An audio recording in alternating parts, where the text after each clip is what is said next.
Hey guys, आज इस video में हम बात करेंगे कुछ वैकेंसी की जो आपकी निकल रखी है क्लिनिकल साइकोलॉजिस्ट। लेवल ए की जॉब है ये और लेवल 10 आपको पे ग्रेड मिलेगा। एक पोस्ट वो भी आपकी अनरिजर्व कैटेगरी में है और दूसरी आपकी वैकेंसी है चाइल्ड साइकोलॉजिस्ट, वो भी लेवल 10 की वैकेंसी है और एक वैकेंसी है अनरिजर्व कैटेगरी में। तो आइए देखते हैं ये जो वैकेंसी आ रही है ये कहाँ से आ रही है। जी हाँ, ये वैकेंसी आ रही है आपकी एम्स आंध्र प्रदेश से। तो अगर देखा जाए काफ़ी बहुत बड़ा नाम है एम्स का और उसके अंदर आपको यहाँ पर काम करने के लिए ये मिलेगा। तो देखिए, चाइल्ड साइकोलॉजिस्ट और क्लिनिकल साइकोलॉजिस्ट की जॉब है। एक-एक पोस्ट है लेवल 10 की, आपको यहाँ पर 7 पीसी सीपीसी मिलेगा। तो अराउंड आपकी ये आप मान सकते हैं 1 लाख प्लस ये आपको सैलरी के अराउंड यहाँ पर मिलेगा। अगर हम बात करें तो 8 अक्टूबर को ये आपकी नोटिफ़िकेशन रिलीज़ हुई थी। थोड़ा लेट हो गया है, आई नो। बाकी देखते हैं 21 दिन यानी कि 21 और 8 29 आप इस मंथ के एंड तक इसमें अप्लाई कर सकते हैं। अप्लाई करने के लिए आपको यहाँ पर इस वेबसाइट पे जाना पड़ेगा और उसको अप्लाई करना पड़ेगा।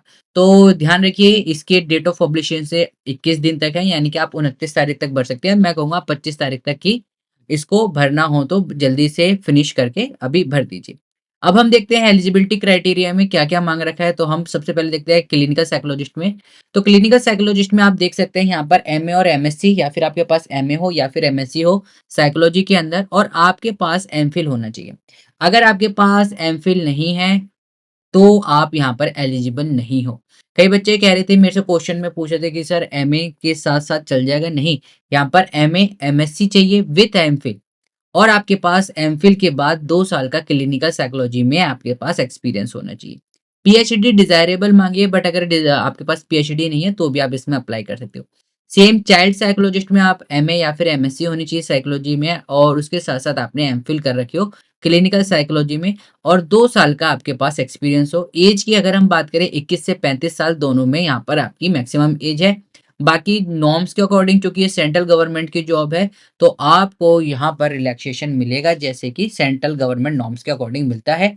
एससी एसटी को 5 साल का, ओबीसी को 3 साल का। ओके। अब देखिए इम्पोर्टेंट नोट्स और के देख लेते हैं क्या-क्या भरना है। आपका एप्लीकेशन जो प्रोसेस रहेगा ऑनलाइन रहेगा।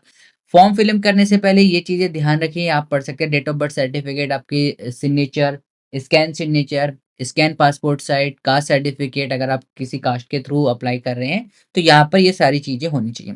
सीबीटी जहाँ पर आपका सेंटर पड़ेगा, आप देख सकते हैं यहाँ पर इन्होंने 16 सेंटर दे रखे हैं, तो जो भी आपके पास यहाँ पर सेंटर पड़ता है उसे आप चूज़ कर सकते हैं। एम्स की जॉब है, परमानेंट जॉब है, तो इस चीज़ का भी आपको याद रखना है। ग्रुप ए पोस्ट के लिए सिर्फ़ और सिर्फ़ इंटरव्यू होगा। तो अगर हम बात करें जो चाइल्ड साइकोलॉजिस्ट है और क्लिनिकल साइकोलॉजिस्ट है, वो ग्रुप ए की पोस्ट है, तो यहाँ पर ये क्या आएगा, सिर्फ़ आपका इंटरव्यू होगा। ग्रुप बी और ग्रुप सी के लिए आपका सीबीटी एग्ज़ाम होगा, उसके बाद ये आपको क्या करेंगे, नोटिफ़ाइड करेंगे। एज रिलैक्सेशन मैं आपको बता चुका हूँ, ओबीसी के लिए 3 साल, एससी-एसटी के लिए 5 साल है और पीडब्ल्यूडी कैंडिडेट के लिए यहाँ पर 10 साल है। सेंट्रल जो गवर्नमेंट या फिर स्टेट गवर्नमेंट के अंदर काम करते हैं, उनके लिए 5 साल का यहाँ पर दे रखा है। जनरल इंस्ट्रक्शन में ये सारी चीज़ें बता रखी हैं, आप इसको आराम से पढ़ सकते हैं। ये नोटिफ़िकेशन मैं टेलीग्राम चैनल पर और व्हाट्सएप चैनल दोनों पे शेयर कर दूँगा। एप्लीकेशन फॉर्म फिल करके आपको उसको भेज देना है, कहाँ पर, recruitment cell, room number 205, second floor, library and admin building, AIIMS, Mangalagiri, Guntur, Andhra Pradesh pin 522503, यहाँ पर आपको भेज देना है। अगर हम एप्लीकेशन फीस की बात करें, तो यहाँ पर देखिए अनरिजर्व ओबीसी और ईडब्ल्यूएस कैंडिडेट के लिए 1400 रुपये फीस है और 100 रुपये आपकी प्रोसेसिंग फीस रहेगी, तो आपको 1500 रुपये पड़ जाएगा। एससी एसटी कैंडिडेट के लिए 1000 रुपये फीस है। पर्सन विद डिसेबिलिटीज जो है वो एग्जेम्प्टेड है। तो यहाँ पर ये आप चीज़ों को याद रखना है। इन्होंने देखिए यहाँ पे लिख रखा है, जो कैंडिडेट एससी एससी को है उनको अगर वो एग्जामिनेशन या इंटरव्यू में बैठते हैं, तो उनका जो मनी है वो रिफंड कर दिया जाएगा और उनके अकाउंट में जो उन्होंने भर रखा होगा। ठीक है? तो ये सारी नोटिफ़िकेशन आप पढ़ सकते हैं, मैं आपको ये शेयर कर दूँगा। प्रोबेशनल पीरियड आपका 2 ईयर के लिए रहेगा। 2 साल तक आपका प्रोबेशनल पीरियड रहेगा, उसके बाद जाके वो आपको एज़ एन परमानेंट की तरफ से रख सकते हैं। हर किसी में प्रोबेशन पीरियड होता है, also it's a permanent job, but पहले आपको कुछ सिखाया जाता है। कोई भी अगर आपको कोई भी दिक्कत है, कोई भी इश्यू आ रही है, तो आप इस ईमेल पर इनसे कॉन्टैक्ट करके पूछ सकते हैं। जो भी आपका डाउट है वो आपको ईमेल का फर्दर रिप्लाई करेंगे। तो आई होप गाइस आपको ये वीडियो पसंद आई है। जो बच्चे हैं जो जिनकी एलिजिबिलिटी क्राइटेरिया मिलती है, ज़रूरी नहीं आप सिर्फ ग्रुप ए में भेजें। ग्रुप सी और ग्रुप डी में भी जॉब देख सकते हैं। जैसे कि अगर हम बात करें पर्सनल असिस्टेंट में, तो आप यहाँ पर इनकी एसेंशियल क्वालिफिकेशन के अकॉर्डिंग आप देख के भर सकते हैं।